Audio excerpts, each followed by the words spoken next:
Imagine for a second that you are the best friend of the world's greatest living artist. And we are not just talking about a good painter here. We mean a generational genius. Right, exactly. Someone who sees colors that mere mortals can't even comprehend. But she is consumed by a grief so heavy, so absolute, that it has stopped her from creating entirely. She is just withering away right in front of you. Which is horrifying to watch. It is. But now imagine you have the technology to take that grief away. Literally. You could hook your brain up to hers, suck the trauma out like a poison, and store it in your own mind. The literal transfer of suffering. Yeah. And you tell yourself you're doing it to save her life. You tell yourself it's the ultimate act of love. But deep down in that dark little corner of your soul we don't like to talk about, are you doing it to save her? Or are you doing it to finally steal the one thing she has that you don't, which is her genius? That is the terrifying question at the heart of the book we are exploring today. It's a story about the razor-thin line between adoration and envy, and the monstrous things we justify under the guise of care. It is a premium literary nightmare, and honestly, I haven't been able to stop thinking about it since I finished it. So today we are doing a deep dive into the novel Immaculate Conception by Ling Ling Huang. And folks, you need to buckle up because this book is a wild ride. It really is. It's part sci-fi thriller, it's part body horror, and a full-blown critique of the art world, biology, and the ultimate cost of ambition. It's also set in a near future that feels uncomfortably close to our current reality, which makes it hit so much harder. We're looking at a world where class isn't just a socioeconomic bracket, it's actually enforced by physical architecture. Right, the world building is just phenomenal. And we have artificial intelligence referred to in this world as the stochastic archive, which has rendered human creativity almost completely obsolete. And sitting on top of all of this is a powerful corporation that has figured out how to commodify destiny itself. Exactly. So our mission for this deep dive is to trace the journey of the protagonist, Enka Udall. We're going to follow her from her days as a struggling, insecure art student all the way to, well, to becoming a woman who literally consumes her best friend's consciousness. We really need to unpack the toxicity of female friendship in this book. Oh, absolutely. Yeah. The commercialization of trauma and that big philosophical question.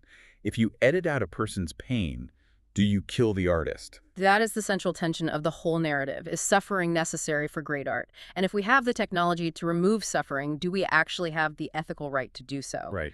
But before we get to the brain surgery and the psychological horror, we have to understand the world Enka and her best friend Mathilde grow up in, because the setting itself is essentially a character in this story. Yeah.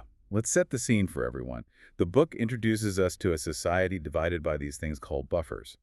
Now, when I first read that word, I pictured generic concrete walls, like border checkpoints. Sure, like the Berlin Wall or something. Exactly. But Huang does something much more insidious here.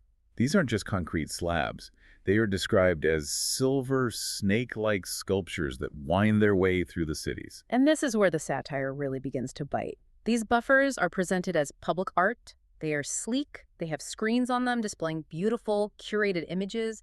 They are aesthetically pleasing. But their function is brutal segregation. Precisely. They physically separate the wealthy enclaves from the poor fringe. It's the aestheticization of oppression. It reminds me of hostile architecture in our own cities today, like those park benches with the sleek metal armrests right in the middle so homeless people can't sleep on them. But they're designed to look super modern and chic. That is the perfect real-world parallel. It's making cruelty look like high-end design.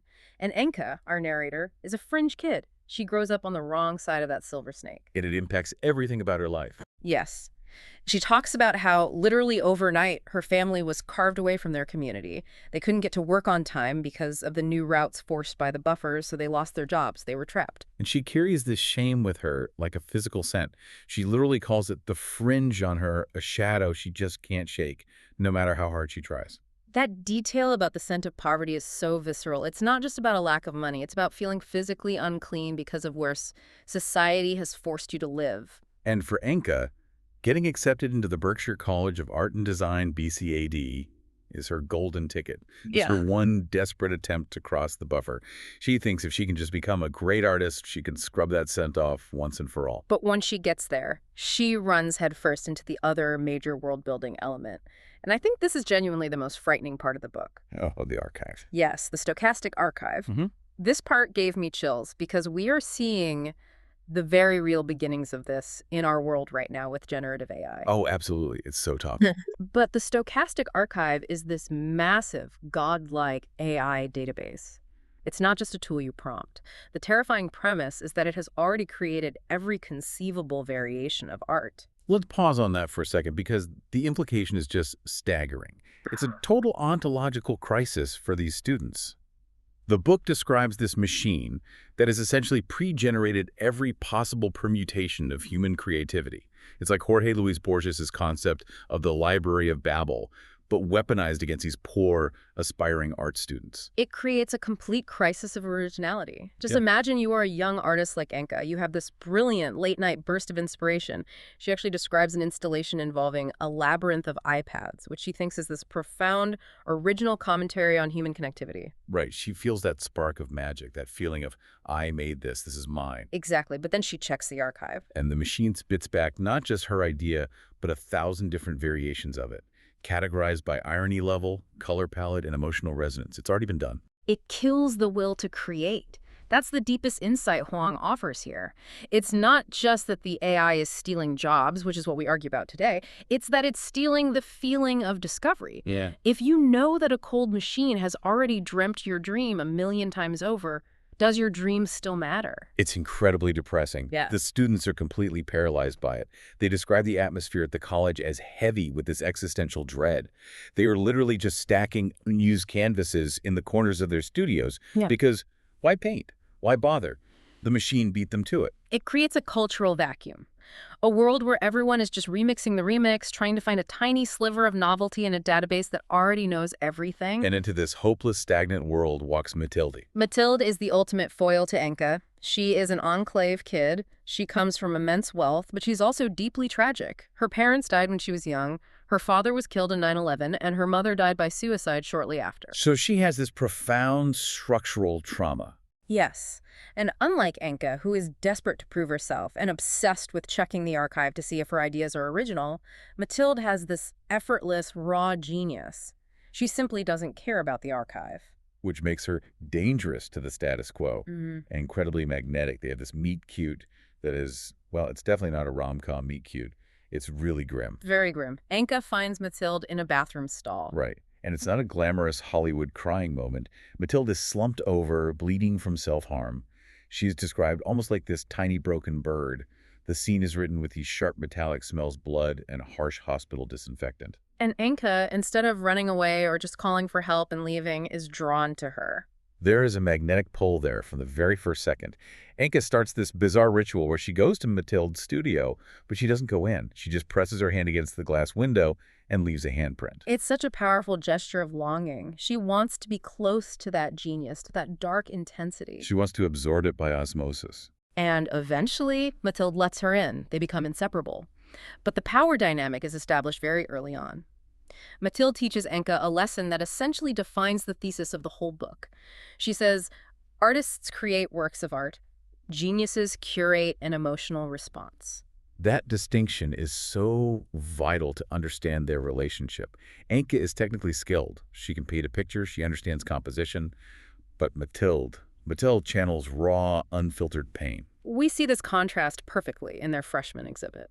Yes, the Enoji piece. Enka does this piece called Enoji. It's a play on traditional no-theater masks and digital emojis. She wears a mask. She does this whole dance. It's clever. It's highly intellectual. It's a smart commentary on modern technology. But it's entirely hollow, or at least it's safe. It's a puzzle designed to be solved by the critics. Right. Compare that to what Matilde does for her exhibit. Matilde recreates the exact cabin of the plane her father died in on September 11th. It's breathtakingly invasive. She carves a life-size wooden sculpture of her father, sweating, terrified, clutching an old mobile phone.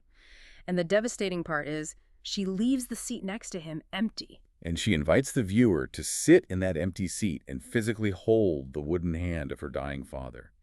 It creates a visceral, undeniable emotional response. You can't intellectualize it. Enka goes to see it and she just breaks down sobbing. She can't help it. That is the exact moment Enka realizes she can never, ever beat Matilde. Enka has ambition, she has relentless drive, but Matilde has pain. And in this twisted, AI-dominated art world, pain is the only currency that matters anymore. because it's the one thing the machine can't truly replicate. Exactly. The stochastic archive can simulate the image of a crying man, but it can't simulate the actual lived history of losing a father in a terrorist attack. It doesn't have a soul to wound. This establishes the fundamental imbalance in their friendship. Enka immediately steps into the role of caretaker. She feeds Mathilde, she manages her chaotic inbox, she acts as a buffer between Mathilde and the real world. But there's a distinct sense that Enka is also feeding off of her. Oh, totally. She's basking in the glow of Mathilde's brilliance because she knows, deep down, her own light is just too dim to get noticed. It's a parasitic friendship from the very start, isn't it? It really is. Enka needs Mathilde to be special so that she, by proxy, can be special. She becomes the gatekeeper to the genius. But as they move through their years at school, the stochastic archive just gets stronger and stronger. It starts eating up all traditional art forms. Painting is dead, sculpture is dead. Mathilde's solution to this is fascinating. She pivots entirely to impermanence. She starts making art that decays, art that the AI simply can't capture because it doesn't last long enough to be fully indexed. The Silverfish Bibles are such a haunting example of this phase. Mathilde goes around stealing Bibles from hotel rooms, not to read them, and not for strictly religious reasons, but to put live silverfish insects inside the pages. The insects literally eat the pages, creating this delicate, lace-like destruction over time. It's a brilliant critique of religion and consumerism, sure, but it's mostly about the beauty of loss. The art is the disappearance of the text. The AI can archive a high-res picture of a Bible, but it can't archive the specific, chaotic, living pattern of an insect eating a page in real time. It forces the audience to be present. And then there's the piece that launches her to absolute global stardom, the piece called He Is Risen. And wow, this one it's provocative, to say the least. It really shows how far Mathilde is willing to go to weaponize her own trauma. To say the least is an understatement. It involves a traditional Catholic confessional booth. Mathilde records herself giving these fake, highly erotically charged confessions to a priest. Then, when she hears the priest's breathing change, when she knows he's getting aroused by what she's saying, she snaps a flash photo of his erection through the screen of the confessional. And the exhibit isn't just a gallery of those photos. She actually performs live in the center of the room. She sits there eating a sculpture made of resin and beet juice that looks like, well, it looks very phallic. But as she eats away the outer layers, it reveals this dark core inside. It turns out the core is a cast of her own umbilical cord. It is grotesque, it's highly sexual, and it is deeply, profoundly tragic all at once. It connects religious hypocrisy and abuse with her own severed connection to her parents.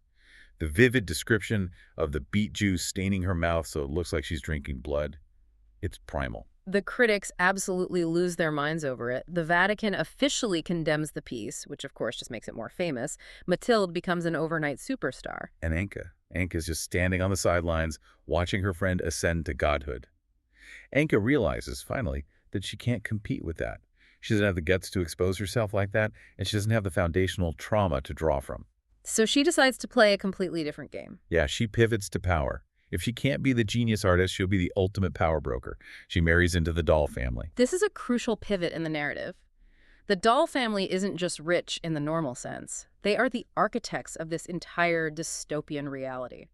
Richard Doll, the patriarch, is the man who invented the buffers. They literally built the walls, keeping Anka's people out. Exactly. He's the one using digital twin technology to predict crime, manipulate markets, and basically control society at a cellular level. And his wife, Monica, is a bioengineer who creates synthetic scents that can subliminally control mammalian behavior. They are the ultimate enclave family. They play God. They are terrifying characters. They are so clean, so efficient, and utterly devoid of human warmth. Anka marries their son, Logan Doll. And on the surface, Logan is the perfect specimen. He's brilliant, he's incredibly handsome, he's kind to her. It looks like the ultimate fairy tale ending. Anka, the fringe kid, has ascended to the corporate throne. She made it out. But internally, she feels like a massive fraud. She's constantly terrified, her fringe scent, her past will give her away at any moment. She's engaging in this exhaustive performance of her own, playing the role of the perfect, placid, socialite wife. She's literally bleaching her past away. And meanwhile, Mathilde pulls away from her. Mathilde disappears to a clinic in Switzerland for a while, and when she comes back, she unveils her most ambitious and controversial work yet. The titular piece. Yeah. Immaculate Conception. This is the moment the science fiction element really kicks into high gear and stops being background world building. Mathilde creates a biological textile, a sperm textile. It literally allows women to self-impregnate without any male genetic material. Parthenogenesis. And she doesn't just display the textile in a gallery, she uses it on herself. She gives birth to a daughter, Beatrice. It is framed as the ultimate act of artistic creation. She has bypassed men, bypassed the doll corporation's control over reproduction entirely. The cultural reaction is explosive. Radical feminists idolize her as a savior. The religious right wants her dead. But there is a horrifying biological reality built into this. Humans aren't actually meant to reproduce this way. The genetic diversity isn't there. Right. Beatrice is born with severe, cascading genetic defects. And Beatrice dies very young. It is absolutely heartbreaking to read. Mathilde didn't just make a sculpture that decayed this time. She made a human life that decayed in front of her. And this breaks her. It totally destroys whatever fragile mental architecture she had left. She becomes completely catatonic. She stops making art. Her grief becomes, as Huang beautifully describes it, a block of obsidian she cannot move. It's an immovable, crushing weight. And this brings us to the present-day conflict of the novel. Years have passed since Beatrice died. Mathilde is now living with Anka and Logan, basically as an invalid. She's barely functioning, she just wanders the house. And the Doll Foundation, meaning Richard and Monica, are furious about this. Because she's an asset. Exactly. They are investing millions in Mathilde's gallery space and materials. They treat her like a prized racehorse that suddenly refuses to run. She isn't producing content. She is a bad investment on their ledger. So enter the Faustine bargain. Logan, Anka's perfect husband, reveals what he has been secretly working on in his labs. It's a device called the scaffold. Now, we really need to dig into the tech that drives the entire third act here, the scaffold. I want to be very specific about how Huang describes this process because it's not just a magic wire they plug into a USB port in the neck. It's described fundamentally as a form of neural digestion. Digestion is such a gross but perfectly accurate word for it. It implies you are breaking something down to feed yourself. Precisely. The medical premise in the book is based on the idea that trauma isn't just an abstract feeling. It's a physical blockage in the neural pathways, a tangle of bad data.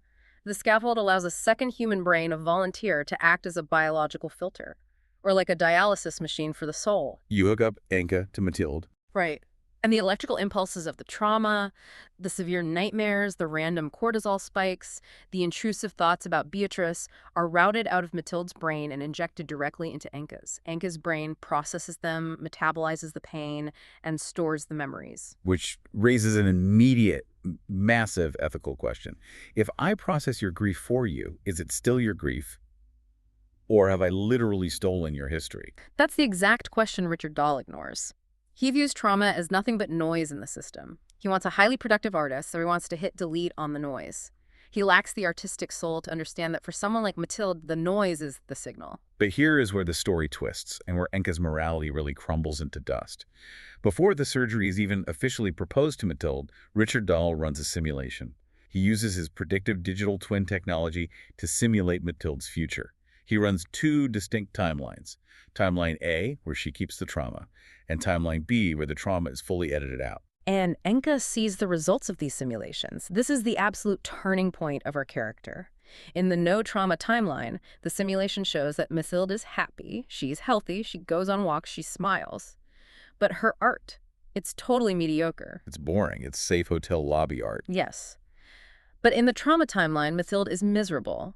She's chronically depressed, potentially suicidal, but the art she produces is spectacular. It's world-changing, paradigm-shifting genius. And Anka, as her best friend, has to choose. She has the power to secretly influence this medical decision. Does she want a happy, functional friend, or does she want a genius friend? And she chooses the genius. It's so dark. She sees the simulation of the happy Mathilde, and she feels disappointment, maybe even profound jealousy that Mathilde could ever be that happy. So Anka actively steers the decision. She ensures that the doctors don't just fix Mathilde completely. She volunteers to be the vessel, to keep the trauma alive, but contained safely within herself. It is the ultimate betrayal dressed up as a sacrifice. She tells herself, and she tells Mathilde, that she's doing it to save Beatrice's memory. She says something like, if you delete the trauma, you delete the love you had for your daughter. That's the manipulation. Yeah, it sounds so noble on the surface, but really, Anka is preserving the artist at the explicit expense of the human being. She is prioritizing the cultural product over the person she claims to love. So Anka steps up. She publicly volunteers to be the container. The media and the public see it as this impossibly saintly act of friendship. Look at Enka, sacrificing her own sanity and mental health for her broken friend. But as we established earlier, it's a pure act of consumption. Yeah. Enka wants inside. She wants access to the one place she's never been allowed. Inside the actual unfiltered mind of a genius. She genuinely thinks that if she absorbs the trauma, the suffering, she might somehow absorb the raw talent too. And when she gets there, when the surgery actually happens and her consciousness is pushed into Mathilde's mind, it's not what she expects at all. She expects it to look like a file cabinet or a computer directory. Instead, it's an expansive, living landscape. It's physical. She walks through Mathilde's memories like she's walking through a dense forest. And this is where the emotional gut punch really lands. Anka goes looking for memories of herself. She's so deeply insecure. She expects to find pity.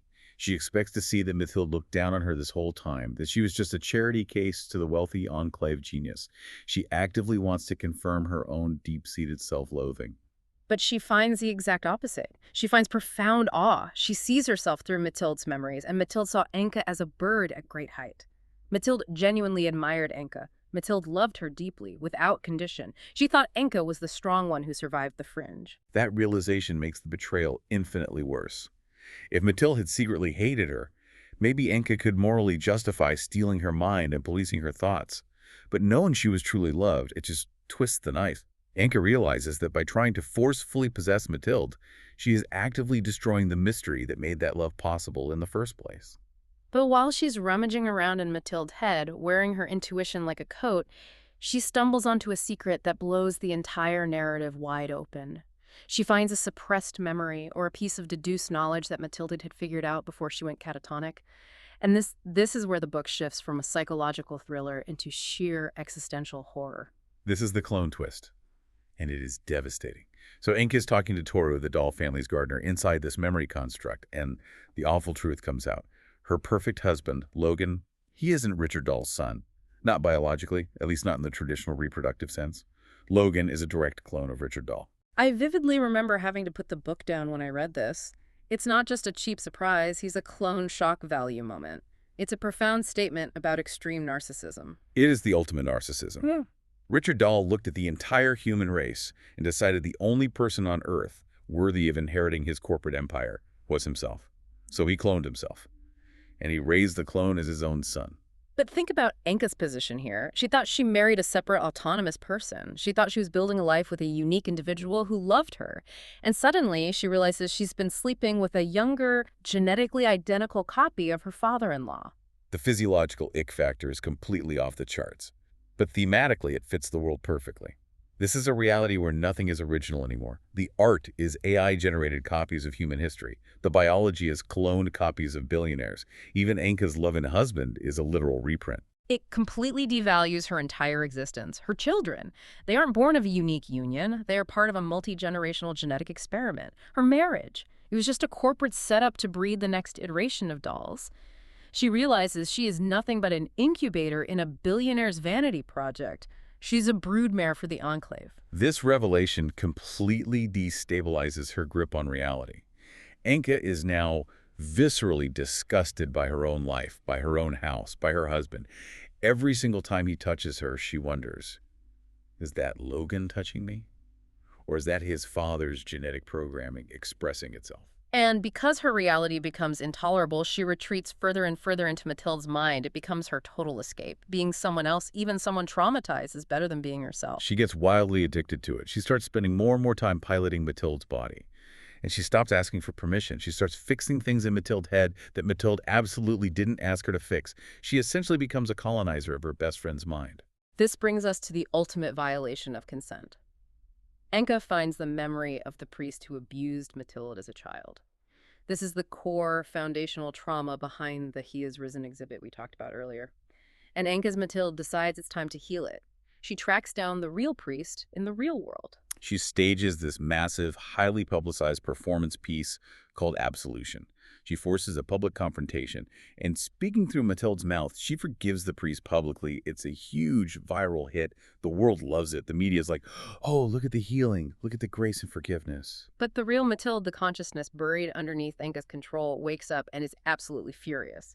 She screams at Enka inside their shared headspace. She didn't want to forgive him. She argues that her trauma, her anger, was a fundamental part of her identity, and Enka had zero right to take that away. Forgiveness without consent isn't forgiveness, it's just erasure. Enka's reaction to Mathilde's anger is so chilling. She basically says, I know better than you. Look how successful the exhibit was. Look how much they love us now. You should be thanking me. She has fully become the corporate manager of her friend's soul. She genuinely believes she can optimize Mathilde better than Mathilde can. And this horrific hubris leads us directly to the dinner scene. The boar dinner. This is arguably one of the most grotesque scenes in the book, and it perfectly symbolizes the total commodification of life. Oh, God, the boar. I almost forgot about the boar. So, Richard Dahl hosts a lavish dinner party. And the centerpiece of the meal is a roasted boar. But it's not just any exotic animal. It's a clone. Richard casually explains to the table that they cloned the specific boar for the explicit purpose of eating it. And as he's carving it, he talks about editing people like livestock. He looks directly at Mathilde, who is sitting there, utterly terrified, and discusses editing her brain as casually as he discusses carving the meat on his plate. It's profoundly cannibalistic. Not literally eating human flesh, but metaphorically. They are consuming life, editing its genetic code, repackaging it, and devouring it for pleasure. And Enka is sitting there realizing she is a fully integrated part of this machine. She's eating the clone meat, she's living with the clone husband, she's surgically editing her friend's brain. The psychological tension finally snaps here. The biological connection between their minds becomes too unstable. Enka is trying desperately to maintain this dual existence, but the scaffold technology begins to malfunction under the strain.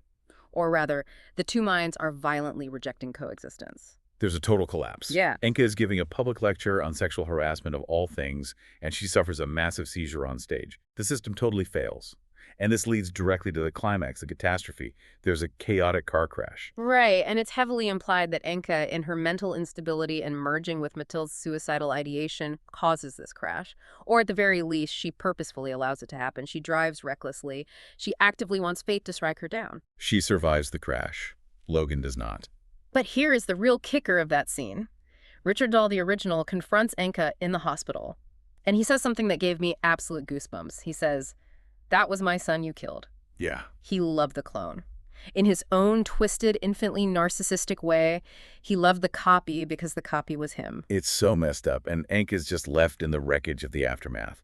Mathilde officially survives the severing of their minds during the medical emergency, but she's empty. She's described as being essentially lobotomized or vegetative. She lives on the floor above Enka's glamorous parties, hidden away like a ghost in the attic. Enka has officially won. She is the famous functioning artist now. She's the sole caretaker of the genius. She completely controls the narrative of their lives.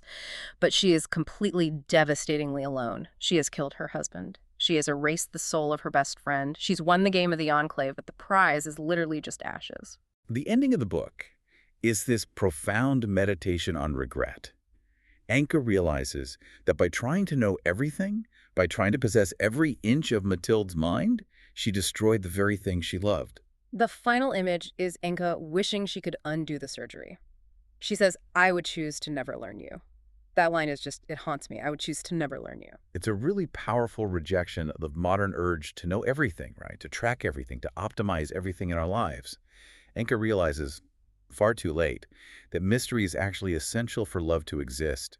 You can't truly love something you have completely dissected and digested. So if we pull back and look at the big takeaways here, this isn't just a story about evil billionaires and sci-fi brain tech. It's fundamentally about us. Absolutely. It's about the extreme danger of empathy without boundaries. We so often think of empathy as a pure, unalloyed good, like, I feel your pain, therefore I am a good person. But Enka shows us the dark, consumptive side of that.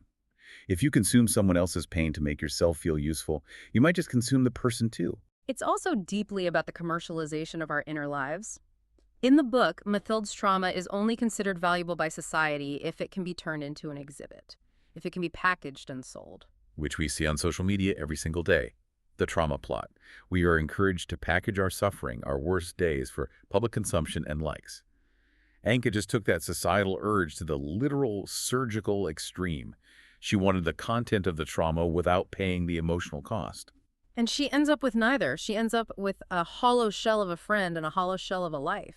It really forces you to question the inherent value we place on sharing everything all the time. It raises such an interesting question for you, the listener. Is there value in pain that isn't processed into content?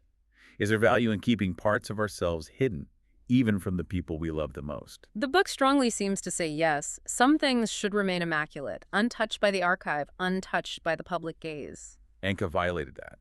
She touched the immaculate, and it withered under her hands. And she is left with nothing but the memory of the bird at great height, realizing that by trying to catch the bird, she crushed it. Well, that is a wonderfully cheerful thought to end on today. But seriously, this book, Immaculate Conception by Ling Ling Huang, is an absolute masterpiece of discomfort. It forces you to look at your own ambition, your own relationships, and ask yourself a very hard question. Am I helping? Or am I just consuming? It's a dark mirror we might not want to look into, but we definitely should. Thank you so much for joining us on this deep dive. Oh. If you want to lie awake at night thinking about the ethics of brain surgery, AI art, and the toxicity of female friendship, you absolutely have to go read this book. And remember, sometimes the greatest act of love is letting someone remain a mystery. See you next time.